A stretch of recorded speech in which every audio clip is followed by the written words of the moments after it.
Like the video, subscribe to the channel and also press the bell icon for latest video updates. Hello my dear students, मैं मनीष पांडे आप लोग का एक बार फिर से स्वागत करता हूं इसरो एकेडमी के ऑफिशियल यूट्यूब चैनल पे।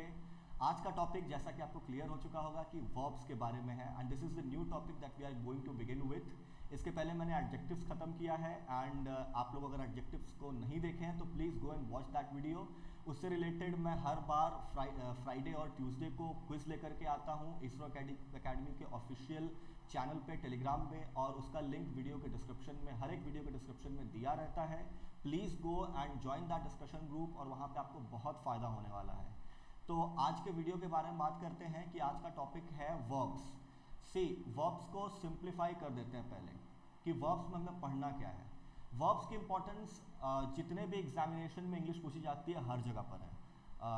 It is not only limited to bank PO और एसएससी सीपीओ में भी, और आपके जो भी एग्जामिनेशन होते हैं जैसे फूड कॉर्पोरेशन ऑफ इंडिया के एग्जामिनेशन, एलआईसी और इंश्योरेंस कॉर्पोरेशन के एग्जामिनेशन, तो हर जगह इसका इंपॉर्टेंट रोल है। लेकिन वर्ब्स में सबसे बड़ा कंफ्यूजन होता है कि सर वर्ब्स तो मतलब प्रेजेंट, पास्ट, फ्यूचर सिर्फ इतना ही पढ़ना है। नहीं बेटा, वर्ब्स का टॉपिक बहुत ब्रॉड है, उसमें हमें बहुत सारी चीज़ों को कवर अप करना पड़ता है। अब प्रॉब्लम स्टूडेंट्स के सामने होती है कि वो उसको कैसे सिंप्लीफाई करें। तो आज मैंने उसको सिंप्लीफाई करके एक तरीका सोचा है कि उस तरीके से हम लोग उसको पढ़ेंगे आने वाले वीडियोस में।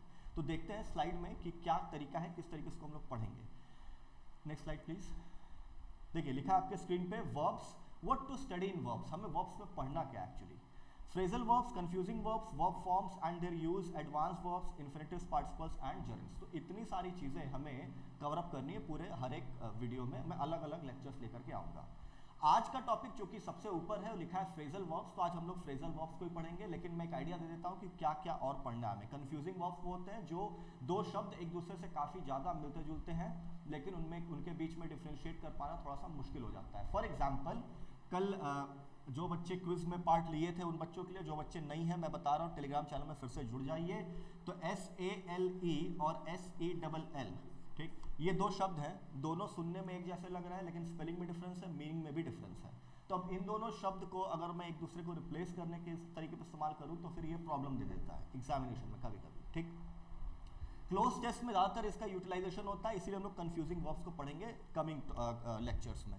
उसके बाद है verb forms and their use, verb के फॉर्म्स कैसे होते हैं, उसके यूज कितने होते हैं वगैरह वगैरह। फिर advance verbs, infinitives, participles and journals. तो आज का जो टॉपिक है वो फ्रेजल वर्ब्स के अराउंड रिवॉल्व करेगा। ठीक, तो चलिए चलते हैं नेक्स्ट स्लाइड पे। क्वेश्चन है what is phrasal verbs. Phrasal verbs है क्या।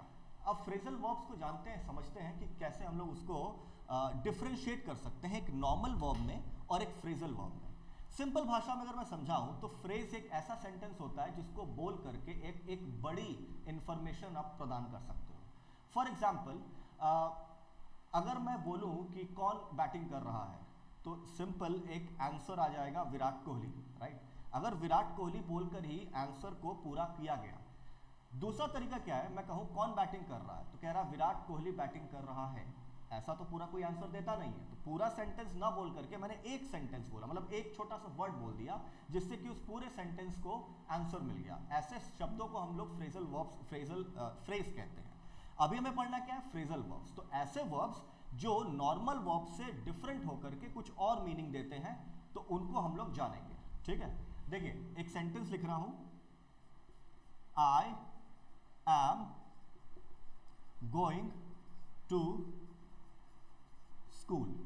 ठीक है, अब फ्रेजल वर्ब्स क्या होते हैं पहले जानते हैं। डेफिनेशन कहेंगे कि phrasal verbs are the combination of a verb and a preposition. एक वर्ब और एक प्रेपोजिशन। वर्ब मतलब यहां लिखा है क्या, गोइंग, और यहां क्या लिखा है, टू। तो जब भी इन दोनों का कॉम्बिनेशन होता है हम लोग उसको क्या कहते हैं, फ्रेजल वर्ब्स। तो अब आप कहेंगे कि सर यहां पर भी तो गोइंग के साथ टू लगा है, ऐसा जरूरी नहीं है। फ्रेजल वर्ब्स की खासियत ये होती है कि ये फिक्स्ड होते हैं, मतलब वो उनके साथ ही आएंगे और उनकी एक डेफिनेट मीनिंग ही होगी और वो मीनिंग कभी भी नहीं बदलेगी। ठीक है, इसीलिए नॉर्मल वर्ब से और फ्रेजल वर्ब्स में ये डिफरेंस होता है। नॉर्मल वर्ब की वही मीनिंग होती है, जैसे यहाँ गोइंग लिखा है तो उसका मतलब गोइंग ही होगा कि मैं जा ही रहा हूँ, लेकिन जैसे ही वो फ्रेजल वर्ब आ जाएगा उसकी मीनिंग गोइंग से हट के कुछ और निकल के आएगी। ठीक है, तो आज जो फ्रेजल वर्ब्स हम लोग पढ़ेंगे वो कुछ इंपॉर्टेंट और प्रीवियसली आस्क्ड फ्रेजल वर्ब्स हैं जो अक्सर हर एग्जामिनेशन में पूछे जाते हैं। एसएससी सीजीएल की अगर मैं बात करूं तो उसमें उसका इस्तेमाल किया जाता है एक्टिव एंड पैसिव वॉइसेस में, इनडायरेक्ट डायरेक्ट में। वहां पे क्या करते हैं, फ्रेजल वर्ब्स को डाल करके सेंटेंस की मीनिंग को चेंज करने की कोशिश करते हैं। तो ये चीजें इंपॉर्टेंट है, बहुत ध्यान से वीडियो को देखिएगा। अब दूसरा कंफ्यूजन फ्रेजल वर्ब्स में बच्चों को क्या आता है कि सर फ्रेजल वर्ब्स क्या एक ही टेंस में यूज होता है? नहीं, ऐसा नहीं है। फ्रेजल वर्ब हर टेंस में यूज हो सकता है, चाहे वो प्रेजेंट हो, चाहे वो पास्ट हो, चाहे वो फ्यूचर हो, बी इट पास्ट, प्रेजेंट और future, irrespective of any tense this can be utilised in an number of sentences. ठीक, एग्जांपल के तौर पे देख लीजिए, अगर मैं कहूं I am locked into a room, तो ये सेंटेंस प्रेजेंट में है। चूंकि ये पैसिव वॉइस में है तो इसमें मैं क्या चेंज कर दूंगा, एम को क्या कर दूंगा, वॉज कर दूंगा। एक नॉर्मल एक्टिव वॉइस के सेंटेंस का एग्जांपल देख लेते हैं। अगर मैं कहूं he is looking into the matter. ठीक, अब इस सेंटेंस में एक फ्रेजल वर्ब है, कौन सा? देखिए, लुकिंग के बाद क्या लिखा है, इनटू। इसकी एक डिफरेंट मीनिंग होती है। लुक का मतलब क्या होता है, देखना, लेकिन यहां पे देखने से मतलब नहीं है। क्यों? क्योंकि लुकिंग के साथ क्या जुड़ गया है, इनटू। अब लुकिंग इनटू का कुछ और मीनिंग आ जाती है। लुकिंग का मतलब देखना, लुकिंग इनटू का मतलब हो जाता है किसी भी चीज में छानबीन करना। पुलिस क्या करती है, छानबीन करती है, तो वहां पे हम लोग क्या इस्तेमाल करते हैं, लुकिंग इनटू। अब इस सेंटेंस को प्रेजेंट में बोला है, क्या मैं इसको पास्ट में कर सकता हूं? बिल्कुल कर सकता हूं। He was looking into the matter. ठीक, या फिर ही हटा देता हूं, मैं कहता हूं police looked into the matter. तो कोई भी कंफ्यूजन मत रखिएगा, फ्रेजल वर्ब किसी भी टेंस में यूज हो सकता है, चाहे वो प्रेजेंट हो, पास्ट हो, फ्यूचर हो, इससे फर्क नहीं पड़ता। तो बेसिक डेफिनेशन हमने जान लिया। अब क्या करेंगे, जितने भी फ्रेजल वर्ब्स हैं, खैर इसकी दुनिया तो काफी बड़ी है, लेकिन इन सब को पढ़ने के लिए हमें बहुत सारे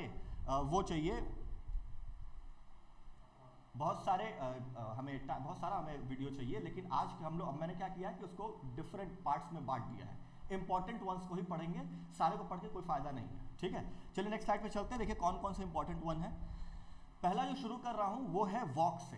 देखिए वर्ब एक ही रहेगा, प्रीपोजिशन बदलता रहेगा। जैसा कि आप स्क्रीन पे देख रहे हैं कि वॉक लिखा हुआ है, लेकिन वॉक के साथ अवे है, वॉक के साथ डाउन है, वॉक के साथ फ्री है, वॉक के साथ इन है, आउट है, ओवर है, इनटू है। ठीक, सबकी अपनी अपनी डेजिग्नेटेड डिफरेंट मीनिंग है। अब इन सारे मीनिंग्स को समझना इंपॉर्टेंट है, क्योंकि एग्जामिनेशन में इन्हीं मीनिंग के डिफरेंस पे ही क्वेश्चन फ्रेम हो जाएगा। जैसे हम लोग ये वॉक और वाले को कंप्लीट करेंगे, नेक्स्ट स्लाइड्स पे बहुत सारे क्वेश्चंस हैं, तो इनको ध्यान से सुनिएगा, क्योंकि आपको बिना इस स्लाइड को देखे सॉल्व करना है। वहां पे कौन सा फिल इन द ब्लैंक्स करना है, कौन कौन सा एरर है वगैरह वगैरह को फाइंड आउट करना है। ठीक, देखिए वॉक अवे के साथ लिखा हुआ है। अब इसको लिटरल सेंस में चलते हैं, कॉमन सेंस लगाओ। देखिए वॉक का मतलब होता है चलना, क्लियर। अब वॉक के साथ अगर मैं लगा दूं अवे, ठीक, वॉक का मतलब होता है चलना, अवे का मतलब दूर। ठीक है, अब वॉक और अवे जब जुड़ गया तो उसका मतलब होता है दूर जाना, कॉमन सेंस, दूर जाना। लेकिन दूर जाना कैसे? दो शब्द हैं, विथ भी लिखा है, फ्रॉम भी लिखा है। ठीक, देखिए विथ और फ्रॉम में क्या डिफरेंस है। जब वॉक के साथ, वॉक अवे के साथ विथ आएगा तो इसको हम लोग पॉजिटिव सेंस में यूज करते हैं। ठीक, लेकिन जैसे ही वो चेंज हो जाएगा फ्रॉम, तो वो नेगेटिव सेंस में हो जाता है। डिफरेंस समझते हैं। विथ और फ्रॉम में क्या डिफरेंस है? फ्रॉम मतलब से, मतलब मैं किसी भी चीज से दूर जा रहा हूं, ठीक है, और विथ का मतलब मैं किसी चीज के नजदीक आ रहा हूं। ठीक है, वॉक अवे का मतलब होता है दूर जाना, मतलब कि आसानी से निकल जाना। ठीक, और विथ लगाऊंगा तो पॉजिटिव वे में, और फ्रॉम लगाऊंगा तो नेगेटिव वे में। जैसे अगर मैं कहूं कि यार मैं तो अच्छे नंबरों से पास हो गया, ठीक, तो वहां पे हम लोग फ्लाइंग कलर्स का इस्तेमाल करते हैं। जैसे मान लो ब्राजील का मैच हुआ, क्रिकेट मैच, फुटबॉल मैच हुआ इंडिया से, तो हालांकि इंडियन टीम कमजोर है, तो हम लोग पहले ही प्रिडिक्ट कर सकते हैं कि ब्राजील टीम बड़े आसानी से जीत जाएगी। और मान लो वो जीत भी गई, तो उसमें हम लोग क्या बोलेंगे, Brazil walked away with a good margin. Walked away मतलब जो आसानी से जीत गई। ठीक है, और फ्रॉम का मतलब होता है उससे दूर भागना। ठीक है, अभी हम लोग नेक्स्ट स्लाइड में क्वेश्चन देखेंगे, इसको याद रखिएगा, अभी नहीं। नेक्स्ट देखिए, वॉक अवे के साथ दो लिखा हुआ है, विथ और फ्रॉम। उसके बाद आता है वॉक डाउन। देखिए वॉक और डाउन में फिर से वही लिटरल सेंस। डाउन का मतलब क्या होता है, नीचे आना। ठीक, कोई भी एक बिल्डिंग है, आप यहां पर हो इस जगह पे, और आपको अब नीचे आना है तो वहां पे क्या कहेंगे, सिंपल डाउन, तो वॉक डाउन। इसमें कोई स्पेशल मीनिंग नहीं है, लेकिन वॉक डाउन के बगल मैंने लिखा है एक इडियम उससे जुड़ा हुआ है, उसको कहते हैं walk down the aisle. Oil पढ़ते हैं, आइसल नहीं पढ़ते हैं, वॉक डाउन दी आयल, ठीक। उसकी मीनिंग बताऊंगा, तब तक आप लोग भी खुद से ट्राई करिएगा, कोशिश करिएगा खोजने की। देखिए जब भी किसी बिल्डिंग में किसी जगह पे हमको नीचे आना होता है तो हम लोग हमेशा वॉक डाउन का ही इस्तेमाल करते हैं। फॉर एग्जाम्पल, आप किसी बिल्डिंग में ऊपर में खड़े हो, ठीक, आपको आपके बॉस ने, आप किसी रिलेटिव ने या किसी ने भी आपसे बोला कि जाओ नीचे उस कमरे में कुछ सामान लेके आओ, लेकिन आपको नहीं पता है, तो क्या बोलेगा, I will walk you down, मतलब मैं तुम्हें साथ साथ लेके नीचे चलूंगा। तो वॉक डाउन मतलब सिंपल मीनिंग नीचे आना, लेकिन यहाँ पे जो इडियम है उसकी मीनिंग क्या है। वॉक डाउन द आयल का मीनिंग होता है शादी करना, ठीक है, याद रखिएगा, इंपॉर्टेंट इडियम है, आकर के पूछता है। वॉक डाउन द आयल मतलब शादी करना, walk down the aisle. Next है वॉक फ्री। फिर से कॉमन सेंस, फ्री का मतलब क्या होता है, फ्री का मतलब होता है without charge, without charge, literal meaning. Charge का मतलब जिस चीज के पीछे आपको कुछ देना पड़ जाए उसको हम लोग चार्ज कहते हैं, और फ्री का मतलब जिसका कोई चार्ज नहीं होता, जिस चीज के लिए हमें आपको कुछ भी देना नहीं पड़ता है, ठीक। वॉक का मतलब जाना, फ्री मतलब बिना चार्ज के। सब मतलब क्या निकला कि अगर आप किसी जुर्म में या किसी जगह से बिना कुछ दिए बच के निकल जाएं, उसको हम लोग क्या कहते हैं, वॉक फ्री कहते हैं। अक्सर आप लोगों ने न्यूज़पेपर्स में पढ़ा होगा that the victims walk free, मतलब उनको कि रिहा कर दिया गया, तो सिंपल मीनिंग कहा जाए रिहा कर देना, वॉक फ्री विदाउट चार्ज, ठीक है। नेक्स्ट चलते हैं वॉक इन। देखिए वॉक इन का मतलब क्या हुआ, वॉक का मतलब सेम है, इन का मतलब अंदर, तो अंदर आना नहीं। नॉर्मली मैं बोलूं कि वॉक इन है तो उसका मतलब ऐसा नहीं होता है कि बस चल के अंदर आना है, वॉक इन की मीनिंग कुछ और हो जाती है। आपने न्यूज़पेपर जब आप रेगुलर पढ़ते होंगे तो न्यूज़पेपर में एक कॉलम आता है जहां पे जॉब्स वगैरह पोस्टेड होती हैं, उसमें देखिए ऊपर लिखा होता है वॉक इन, लिखा होता है वॉक इन, ठीक। उसका मतलब क्या हुआ, वहां पे वॉक इन क्यों लिखा होता है, वॉक इन का मतलब होता है विदाउट रिस्ट्रिक्शन, विदाउट रिस्ट्रिक्शन मतलब बिना किसी रोक टोक के, मतलब वहां पे आपको ना कोई इनवाइट करेगा ना कोई रोकेगा, तो जहां पर वॉक इन होता है वहां पे कोई रिस्ट्रिक्शन नहीं होता, आप आराम से आ जा सकते हैं, ठीक। उसके नीचे लिखा है वॉकआउट, ये भी काफी फेमिलियर वर्ड है। कैसे फेमिलियर है, again newspaper comes to the comes in the action. Newspaper में ये वर्ड अक्सर इस्तेमाल होता है स्पेशली फॉर पार्लियामेंटेरियंस। आप पार्लियामेंटेरियंस को देखेंगे तो वो हमेशा वॉकआउट कर देते हैं। वॉकआउट का मतलब क्या हुआ, आप किसी चीज के विरोध में बाहर निकल जाए तो वो क्या कहलाता है, वॉकआउट कहलाता है, ठीक। उसको मैं इंग्लिश में अगर एक्सप्लेन करूं तो क्या हो जाएगा, टू प्रोटेस्ट, ठीक, अपना विरोध प्रकट करना किसी चीज में। तो अक्सर आप सुनते हो कि आज वॉकआउट हो गया पार्लियामेंट में, तो वॉकआउट मतलब विरोध प्रकट करके कहीं भी निकल जाना, दैट इज वॉकआउट, ठीक है। Next walk over. अगेन इसको थोड़ा सा इजी वे में समझते हैं। देखो ओवर का इस्तेमाल हम लोग कब करते हैं, जब भी कोई चीज किसी चीज को सरपास कर जाए, ठीक। जैसे मान लो मैं यहां खड़ा हूं, ठीक है, और कोई चीज मेरे सर के ऊपर से गुजर जाए तो क्या होता है, ओवर माई हेड होता है, ठीक। जब भी कोई चीज बिना टच किए पार कर जाती है वो ओवर द हेड होता है, ठीक है।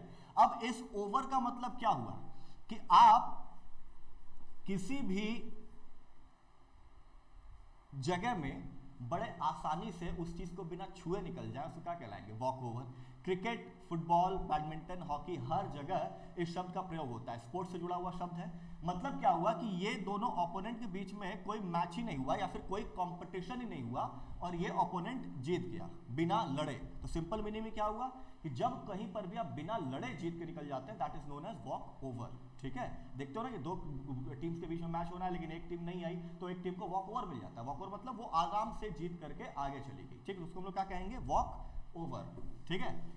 चलिए अब लास्ट है वॉक से जुड़ा हुआ वॉक इनटू, ठीक। देखिए वॉक इनटू में और वॉक इन में डिफरेंस है।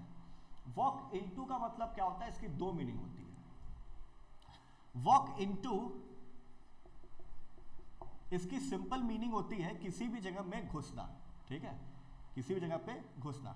ही वॉक्ड इनटू द रूम, वो कमरे में घुस के आया। तो फ्रेजल वर्ब तो नहीं हुआ वो, क्योंकि वो नॉर्मल सा सेंटेंस है। तो वॉक इनटू का स्पेशल मीनिंग क्या हुआ, स्पेशल मीनिंग हुई जब भी आप किसी प्रॉब्लम में फंसते हैं तब वो क्या कहलाता है, वॉक इनटू। क्या कहते हैं, to indulge in a problem, ठीक, दैट इज वॉक इनटू। या फिर प्रॉब्लम या ट्रबल, जब भी आप किसी ट्रबल में फंसते हो क्या कहलाता है, वॉक इनटू। ठीक है, तो वॉक को मैंने सारा एक्सप्लेन कर दिया। अब नेक्स्ट स्लाइड्स पे हम लोग देखेंगे, नेक्स्ट स्लाइड पे देखेंगे हम लोग इसके ऊपर बेस्ड क्वेश्चंस। अगर आपको कोई भी डाउट है तो बैक में जाइएगा और सारे एक्सप्लेनेशन को फिर से देखिएगा और फिर उसके बाद क्वेश्चन को अटेम्प्ट करिएगा। तो चलिए क्वेश्चन पे चलते हैं डायरेक्टली। ओके, देखिए questions based on walk. Question 1, even though the visiting team were trailing by a huge margin, they blank with a 10 wicket victory। ठीक, अब देखिए वॉक के साथ मैंने बहुत सारे एक्सप्लेन किए, कौन कौन से, अवे, ओवर वगैरह वगैरह। ठीक, अब यहाँ पे दो तरीके के शब्द इस्तेमाल हो सकते हैं, वॉक अवे, ठीक है, और वॉक ओवर। वॉक ओवर बिना लड़े जीत जाना, ठीक, लेकिन कहीं से आप जीत के निकलते हैं तो वो क्या कहलाता है, वॉक अवे। विथ या फ्रॉम, दो शब्द था, पिछले जाइएगा, विथ और फ्रॉम। अब देखिए यहाँ पे क्या लिखा है, विथ अ 10 विकेट विक्ट्री, और जो टीम थी वो जीत गई मतलब पॉजिटिव वे में। जब पॉजिटिव वे में बात करेंगे तो क्या होना चाहिए, विथ, ना कि फ्रॉम। तो क्या फिल इन करेंगे, even though the visiting team were trailing by a huge margin, they walked away with a 10 wicket victory. Walked away मतलब वो आराम से जीत करके चले गए। ठीक है, नेक्स्ट क्वेश्चन देखिए, एरर डिटेक्शन का है। He decided to walk down from his job after expressing much dissatisfaction। ठीक है, अब इस क्वेश्चन को फॉलो करिए, इसमें क्या गलती है जो आप फ्रेजल वर्ब से इंप्रूव कर सकते हैं। वीडियो को पॉज करिए और फाइंड आउट करने की कोशिश करिए, बार बार पढ़िए। He decided to walk down from his job after expressing much dissatisfaction। क्या यहाँ पे walk down का प्रयोग हो सकता है, नहीं हो सकता। देखिए यहाँ पर एक इंफॉर्मेशन आपको देना चाहूंगा, एक्सटर्नल और एक्स्ट्रा भी। देखिए वॉक डाउन, अभी मैंने क्या एक्सप्लेन किया था इसके पहले कि जब भी आप नीचे आते हैं तो क्या कहलाता है, वॉक डाउन। मतलब लिटरली आप कहीं ऊपर है तो उससे नीचे आते हैं तो क्या कहता है, वॉक डाउन। इससे जुड़ा हुआ एक शब्द है, उसको हम लोग कहते हैं स्टेप डाउन। ठीक, ये बहुत ही कंफ्यूजिंग वाला है, याद रखिएगा। वॉक डाउन स्टेप डाउन में एक मेजर डिफरेंस है। जब भी आप किसी पद को छोड़ते हैं वो कभी भी वॉक डाउन नहीं होता है, वो हमेशा क्या होता है, स्टेप डाउन, मतलब अपने पद को छोड़ करके नीचे आ जाना। ठीक है, तो वॉक डाउन, स्टेप डाउन। तो यहाँ पे वॉक डाउन तो नहीं होगा क्योंकि उसने अपने पद को छोड़ा है, ये तो एरर होगा, तो आप एरर तो मार्क कर लेंगे, लेकिन आपको पता होना चाहिए कि वॉक डाउन को रिप्लेस करके मैं क्या लगा सकता हूँ, स्टेप डाउन लगाऊंगा। ठीक, तो नेक्स्ट यानी कि थर्ड क्वेश्चन पे चलता हूँ। लिखा है, winter lures its victims and makes them blank the inescapable cycle of laziness. ठीक, लर्स का मतलब क्या हुआ, लर का मतलब होता है ललचाना, ललचाता है, कौन ललचाता है, विंटर। किसको ललचाता है, अपने विक्टिम्स को, मतलब कि जिसके ऊपर उसका असर होता है। मतलब ठंडी में देखते हैं हम जनरली लेजी हो जाते हैं, तो हम लोग क्या होते हैं, ठंडी के विक्टिम हो जाते हैं। ठीक, तो winter lures its victim and makes them blank the inescapable cycle of laziness. जिसको प्रॉब्लम है पीछे जाइए और एक बार चेक करिए कि क्या उसमें कौन सा फ्रेजल वर्ब फिल इन कर सकते हैं। वॉक अवे होता है, वॉक डाउन हो सकता है, वॉक फ्री हो सकता है, वॉक इन हो सकता है, वॉक आउट हो सकता है, वॉक ओवर हो सकता है, वॉक इनटू हो सकता है। सोचो कौन सा हो सकता है। देखिए जब आप लेजी हो जाएंगे तो उसका इंपैक्ट क्या होगा, आप कोई भी काम नहीं करेंगे तो एक ट्रैप में फंस जाएंगे ना, एक परेशानी में फंस जाएंगे। तो पिछली बार मैंने बताया था एक तो वॉक इनटू वाला, वॉक इनटू मतलब किसी परेशानी में घुस जाना, किसी मुद्दे में समा जाना। ठीक, तो होना क्या चाहिए, winter lures its victims and makes them walk into the inescapable cycle of laziness. Inescapable मतलब जिससे बाहर नहीं निकला जा सकता। ठीक है, तो वॉक इनटू मतलब किसी परेशानी में घुस जाना। Next question is, the mysterious hit and run case has seen a dramatic end when the accused were allowed to। अब इसमें कुछ समझाने की जरूरत ही नहीं है। अभी एक फ्रेजल वर्ब बताया, वॉक फ्री। वॉक फ्री का मतलब बिना किसी चार्ज के, बिना किसी पेनाल्टी के, बिना किसी रोक टोक के निकल जाना, that is known as walk free. तो यहाँ पर किसी केस की बात हो रही है, हिट एंड रन केस की बात हो रही है, और उसमें क्या है, ड्रामेटिक एंड निकला है जब अक्यूज मतलब आरोपी लोग क्या हो गए, बरी हो गए। तो बरी होने के लिए क्या इस्तेमाल कर सकते हैं, वॉक फ्री। ठीक, तो आई होप वॉक से जुड़े हुए जितने भी हैं सारे क्लियर होंगे। और तो अब हम लोग क्या करते हैं, नेक्स्ट वाले पे चलते हैं। तो ब्रेक शुरू करने से पहले एक क्वेश्चन है, अब फ्रेजल वर्ब्स से जुड़ा हुआ क्वेश्चन है और आपके सामने है, तो इसमें फाइंड आउट करने की कोशिश करिए कि फ्रेजल वर्ब क्या है, कौन सा फ्रेजल वर्ब है जो गलती तरीके से यूज हुआ है या फिर इसमें कोई एरर नहीं है। अगर आप ट्राई कर चुके हैं तो बेहतर है, नहीं करिए तो मैं कर देता हूं।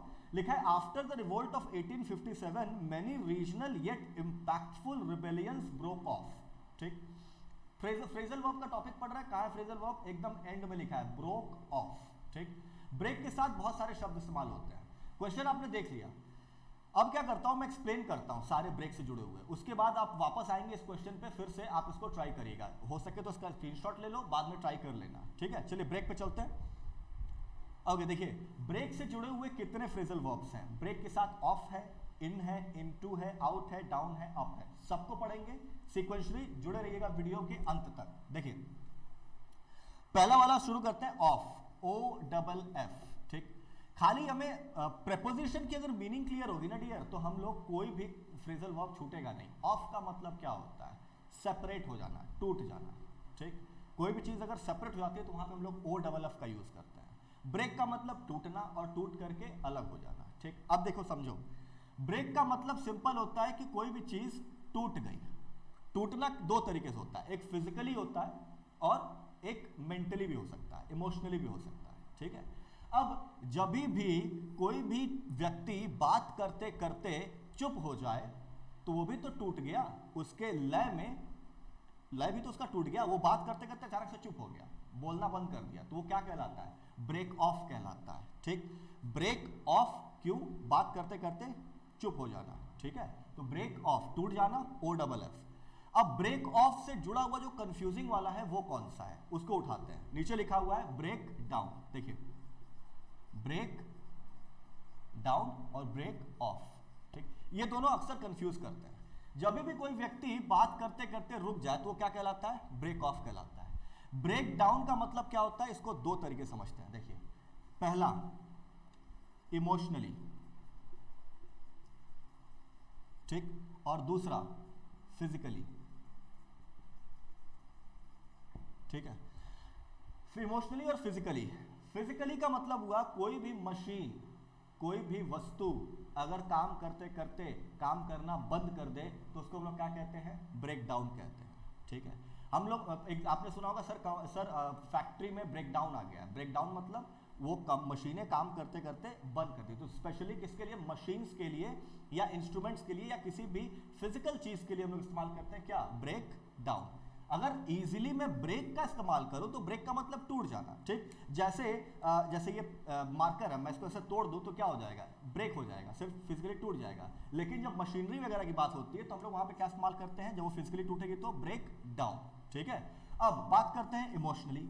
अगर कोई व्यक्ति बात करते करते रोने लगे या फिर आप मतलब कोई व्यक्ति अगर बात करते करते आपसे मिलने आया और रोने लगे तो वो क्या कहलाता है, इमोशनली ब्रेक डाउन होता है, वो क्या कहते हैं, ब्रेक डाउन, ठीक। My mother broke down while talking to me, मेरी माँ मुझसे बात करते करते रोने लगी। तो ब्रोक डाउन का इस्तेमाल क्यों किया, क्योंकि वो इमोशनली टूट जाना, ठीक है। अब बात करते हैं ब्रेक ऑफ के रिलेशन में।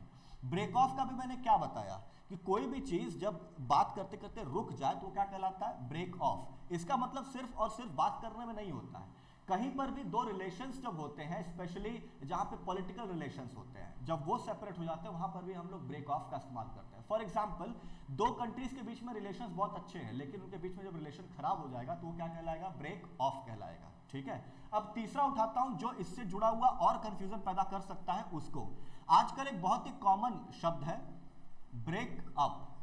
ज्यादातर लोगों को लगता है कि ब्रेकअप एक गर्ल और एक बॉय के रिलेशनशिप में ही होता है, ऐसा नहीं है। ब्रेकअप का मतलब होता है कि किसी भी रिलेशनशिप में अगर दरार आ जाए और वो टूट जाए तो वो हमेशा क्या कहलाता है, ब्रेकअप।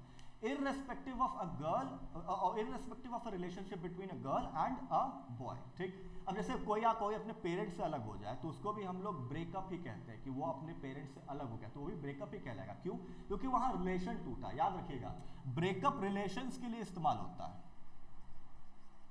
ठीक। यहां पे ब्रेक ऑफ कंट्रीज, पॉलिटिकल चीजों के लिए इस्तेमाल होता है, जहां पे दो संस्था, दो इंस्टीट्यूशन, दो कंट्रीज, पॉलिटिक्स वगैरह से जुड़ा हुआ जो होता है वहां पे हम लोग ब्रेक ऑफ का इस्तेमाल करते हैं। और कोई व्यक्ति अगर बात करते करते रुक जाना तो भी क्या कहलाता है, ब्रेक ऑफ कहलाता है, ठीक। तीसरा क्या है, ब्रेक डाउन।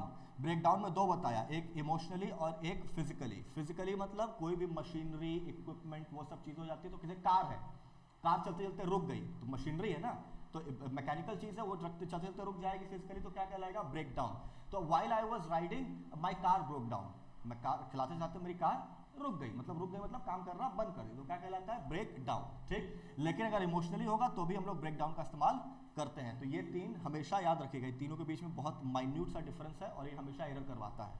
अब आते हैं किसके ऊपर, एक डिफरेंस है ब्रेक आउट, ब्रेक इन और ब्रेक इनटू, ये तीन एक जैसे थे इसलिए इनको एक साथ बनाया। अब इन तीनों को एक साथ चलेंगे। देखिए ब्रेक इन का मतलब क्या होता है और ब्रेक इनटू का मतलब क्या होता है, दोनों का मतलब सेम होता है डियर। ब्रेक का मतलब तोड़ना, इन का मतलब अंदर। जब भी कोई व्यक्ति तोड़ करके अंदर घुसता है तो वो कौन होता है, ज्यादातर चोरी होता है, ठीक। तो सिंपल मीनिंग में क्या हुआ कि कहीं पर भी चोरी छुपे घुसना क्या कहलाता है, ब्रेक इन कहलाता है। लेकिन इनके साथ दो है, इन है और इनटू भी। इनके बीच में मेजर डिफरेंस ये है कि जब भी ब्रेक इन का प्रयोग करेंगे इसके साथ कोई भी नाउन लगाने की जरूरत नहीं पड़ेगी, ठीक। लेकिन जब इनटू होगा तो वहां पे मुझे एक नाउन लगाना पड़ेगा। फॉर एग्जाम्पल, ठीक, BURGLARS, बर्गलर्स, ठीक,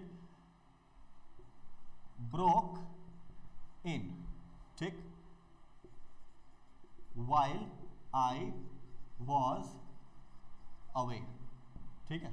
अब सेंटेंस क्या कह रहा है, burglars broke in while I was away, चोर मेरे घर में घुस गए, कब, जब मैं घर पे नहीं था, ठीक। यहां पे मैंने फ्रेजल वर्ब कौन सा इस्तेमाल किया, ब्रोक इन, ठीक है।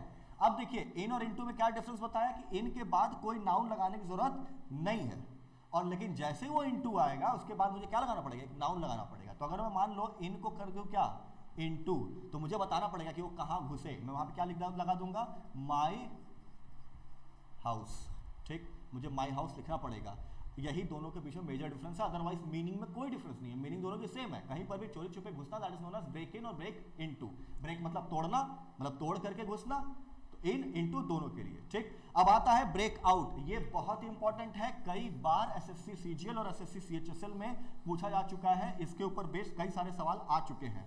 और जो पिछला सवाल मैंने अभी दिया था रिबेलियन वाला, जो अभी पिछले स्क्रीन पे आपने देखा होगा, वो वाला सवाल भी इसी के ऊपर बेस्ड है। चलिए देखते हैं ब्रेक आउट मतलब क्या होता है। कोई भी चीज अगर सडन, देखिए बहुत सारी चीजें ना सडन होती है, बहुत सारी चीजें प्लान्ड होती है। कोई भी चीज अगर सडन होती है, सडन मतलब ऑन द स्पॉट, तुरंत, अचानक से, तो हमेशा ब्रेकआउट होता है, ठीक। फॉर एग्जाम्पल फ्लड है, ठीक, कोई प्लानिंग तो होती नहीं कि 10 तारीख को फ्लड आएगा, ठीक है। राइट्स है, राइट्स मतलब दंगे, कोई प्लानिंग तो होती नहीं कि 10 दिन बाद दंगे होंगे। तो जो चीजें सडन होती हैं, अचानक से सडन आउटबर्स्ट होता है, वहां पे हम लोग ब्रेकआउट का इस्तेमाल करते हैं। जैसे अभी हम लोग जूझ रहे हैं कोरोना से, किसी को पता था कोरोना आने वाला है, नहीं, तो पैंडेमिक है, वो भी क्या होता है, ब्रेकआउट होता है, सडन आउटबर्स्ट। जिसको लिखना है वो लिख सकता है नोट्स में, सडन आउटबर्स्ट। कैसे रिफर करेंगे उसको, ब्रेक आउट से, ठीक है। अब पिछले साइड पे चलते हैं, देखिए क्वेश्चन जो एरर डिटेक्शन वाला क्वेश्चन था उसको देखते हैं। लिखा हुआ है आफ्टर द रिवोल्ट ऑफ, आ रहे हैं, देखिए लिखा है after the revolt of 1857 many regional yet impactful rebellions broke of. यहां पे ब्रोक ऑफ लिखा, अभी मैंने ब्रोक ऑफ का मीनिंग समझाया है, तो ब्रोक ऑफ होगा, नहीं, बिल्कुल नहीं, ब्रोक ऑफ नहीं होगा, यहाँ पे क्या होगा, ब्रोक आउट होगा। क्यों, क्योंकि रिबेलियन, जो रिबेलियन मतलब विद्रोह जो हुआ था वो अचानक से हुआ था, प्री प्लान नहीं था कि हाँ 10 दिन बाद विद्रोह होगा, तो वो क्या था, सडन आउटबर्स्ट था। तो यहाँ पे ब्रोक ऑफ की जगह क्या होना चाहिए, ब्रोक आउट होना चाहिए, ठीक है। तो फ्रेजल वर्ब इसलिए इंपॉर्टेंट है। चलिए नेक्स्ट स्लाइड पे चलते हैं। ब्रेक का मैंने सारा एक्सप्लेन कर दिया, अब नेक्स्ट ब्रेक से जुड़े जितने भी सवाल हैं उनके पास चलते हैं। चलिए क्वेश्चंस बेस्ड ऑन ब्रेक। लिखा है homeless man blank in tears hearing of the huge amount of lottery he had won. बहुत ज्यादा हिंट दिया हुआ है यहाँ पे, लिखा है टीयर्स, रोने लगा।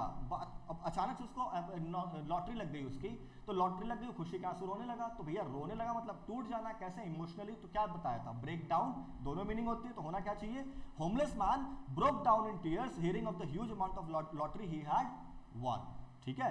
Next, breaking of the house like a burglar in the middle of the night made no sense to police as the owners were carrying the key.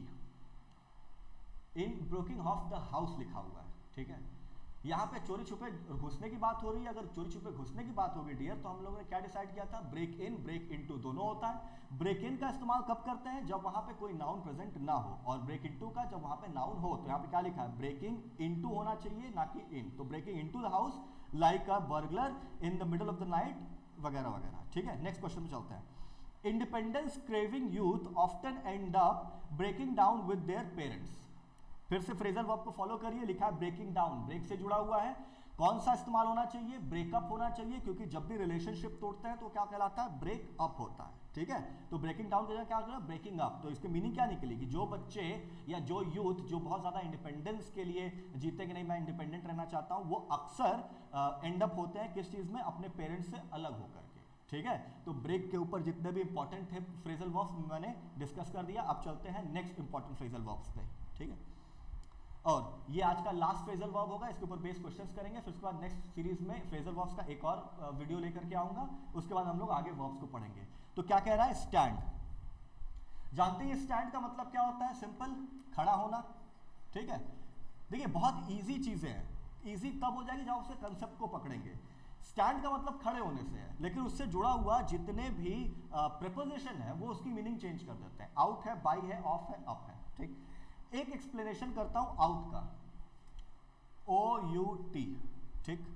आप जब क्वेश्चन करते होंगे रीजनिंग वगैरह के, उसमें लिखता होगा पिक आउट, है ना। पिक आउट मतलब यहाँ पे 4 दिया होता है, उसमें से पिक आउट करना है ऑड वन को, ठीक। तो पिक के साथ आउट क्यों लिखा होता है? क्योंकि वो जो सबसे भिन्न होता है उसको आपको चुनना पड़ता है, ठीक। आउट का मतलब हुआ इस ग्रुप में से जो एक जैसे हो, उनमें से जो को सबसे अलग हो उसको हम लोग चुनने के लिए आउट का प्रयोग करते हैं, ठीक। वही चीज यहां पर भी है, स्टैंड आउट। स्टैंड आउट का मतलब जो अपने उस श्रेणी में सबसे अलग हो, सबसे भिन्न हो, वहां पे हम लोग क्या इस्तेमाल करते हैं? Stand out. एग्जाम्पल, फर्ज करो तुम गए हो कोई कॉमेडी शो देखने, और कॉमेडी शो में आप 10-12 कॉमेडियंस आए हुए हैं, और सारे कॉमेडियंस में से सिर्फ एक आपको पसंद आया, तो उसकी परफॉर्मेंस कैसी कहलाएगी? Stand out performance. Stand out मतलब जो अपने श्रेणी में सबसे अलग है, उसको हम लोग क्या कहते हैं? स्टैंड आउट कहते हैं, ठीक है। जो सबसे अलग दिखता हो, जो सबसे भिन्न हो, ठीक है। नेक्स्ट चलते हैं स्टैंड बाय। अब देखिए स्टैंड बाय का 2 मीनिंग होता है। पहला, जिस पोजीशन पे आप ऑलरेडी हैं उसी पोजीशन को मेंटेन करना, उसको हम लोग स्टैंड बाय कहते हैं, ठीक। जैसे पीसी में होता है स्टैंड बाय मोड, ठीक। स्टैंड बाय मतलब मोड, जैसे आप उसको वैसे डालेंगे उसी स्टैंड बाय में चला जाएगा, मतलब वो उतने पे ही रुक जाएगा, उसी पोजीशन को मेंटेन करता है, ठीक है। और दूसरा होता है किसी के साथ खड़े रहना, बिना हिले डुले खड़े रहना, ठीक। जैसे आप अपने पेरेंट्स के साथ हमेशा स्टैंड बाय रहते हैं, ठीक। I will always stand bye my parents. Stand by मतलब बाय का मतलब बगल में, तो स्टैंड का मतलब खड़े रहना, तो स्टैंड बाय का मतलब क्या हुआ? बगल में खड़े रहना, चाहे वो इमोशनली हो चाहे फिजिकली हो, तो हमेशा उनका साथ देना, हमेशा साथ में रहना, that is known as stand by, ठीक है। नेक्स्ट चलते हैं स्टैंड ऑफ। ये शब्द इसलिए लेके आया हूं क्योंकि अभी काफी ज्यादा चर्चा में चल रहा था ये शब्द। अभी जो चीन के साथ हमारा विवाद चल रहा था उस समय क्या एक शब्द बहुत कॉमन था, स्टैंड ऑफ, स्टैंड ऑफ, ठीक। अब देखिए स्टैंड ऑफ का मतलब क्या होता है? आमने सामने, जब भी 2 व्यक्ति आमने सामने हो जाते हैं और एक दूसरे के से दूर नहीं जाना चाहते, एक दूसरे के आमने सामने खड़े होते हैं विवादित तरीके से, वहां पे हम लोग स्टैंड ऑफ का प्रयोग करते हैं, सिंपल एज दैट, ठीक। और लास्ट है स्टैंड अप, ठीक। देखो स्टैंड अप, अभी आपने एक बहुत ही कॉमन टर्म चला है स्टैंड अप कॉमेडी, ठीक। स्टैंड अप कॉमेडी, ठीक। स्टैंड अप कॉमेडी का मतलब क्या हुआ? एक जगह खड़े होकर के अपनी परफॉर्मेंस को दे रहा, that is known as stand up, ठीक। अगर मैं किसी स्टूडेंट से भी कहूंगा कि खड़े हो जाओ तो क्या कहलाएगा? स्टैंड अप ही कहलाएगा, मतलब अपने जगह पे खड़े हो जाना। तो एक जगह पे खड़े होकर के कोई भी काम करना, that is known as stand up. तो इसमें कोई बेसिक, उसमें कोई स्पेशल मीनिंग नहीं निकल के आ रहा है। तो stand out, stand by, stand of और स्टैंड अप। आई होप आपको ये क्लियर होगा। हम लोग चलते हैं इसके ऊपर बेस्ड क्वेश्चंस के ऊपर। चलिए next slide please. Okay, questions based on stand. खुद से एक बार अटेम्प्ट करिए वीडियो को पॉज करके, फिर उसके बाद मैं तो एक्सप्लेन करूंगा ही। चलिए क्वेश्चन है, he blank from the crowd because of his height. अभी बताया कि कोई भी चीज अगर अपनी श्रेणी से भिन्न होकर के दिखती है तो वो क्या कहलाता है? स्टैंड आउट कहलाता है, ठीक है।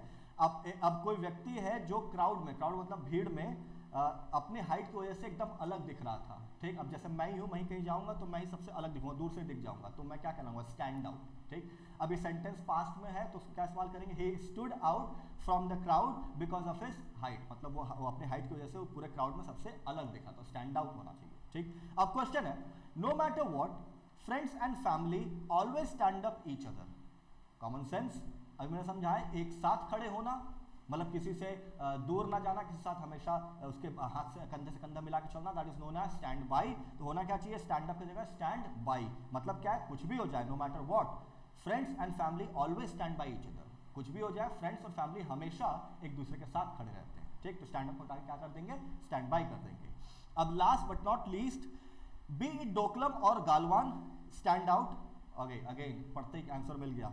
डोकलम और गालवान की बात हो रहा है तो स्टैंड आउट नहीं होगा, क्या होगा? स्टैंड ऑफ होगा। दोनों के स्टैंड ऑफ में Indian arm forces never fails in making us proud. इन दोनों स्टैंड ऑफ में हमें इंडियन आर्म फोर्सेस ने कभी भी हमें निराश नहीं किया। तो स्टैंड आउट के लिए क्या होना चाहिए? स्टैंड ऑफ होना चाहिए। ठीक, आई होप आज की क्लास आपको क्लियर होगी और उम्मीद करता हूँ कि आप लोग हमारे डिस्कशन चैनल में आकर के क्विज़ेस को भी आप लोग अटेम्प्ट करेंगे। देखिए, जब भी कोई वीडियो हम लोग अपलोड करते हैं उससे जुड़ा हुआ जो भी क्वेश्चन होता है उसको हम लोग नेक्स्ट क्विज में लेकर के आते हैं। तो जो बच्चे हमारे ग्रुप से नहीं जुड़े हुए हैं वो बच्चे प्लीज़ गो एंड इसके नीचे जो है चैनल का लिंक दिया हुआ है वीडियो डिस्क्रिप्शन में, उसको जाइए और वहाँ पे जुड़िए, बहुत फ़ायदा होगा आपको। आज का वीडियो अगर आपको पसंद आया हो तो वीडियो को ज़रूर लाइक कर दीजिए, अपने दोस्तों में शेयर कर दीजिए और तब तक के लिए, जब तक अब मिलते हैं हम लोग नेक्स्ट क्लास में इसी टॉपिक के ऊपर बेस्ड, तब तक के लिए बाय बाय, जय हिंद।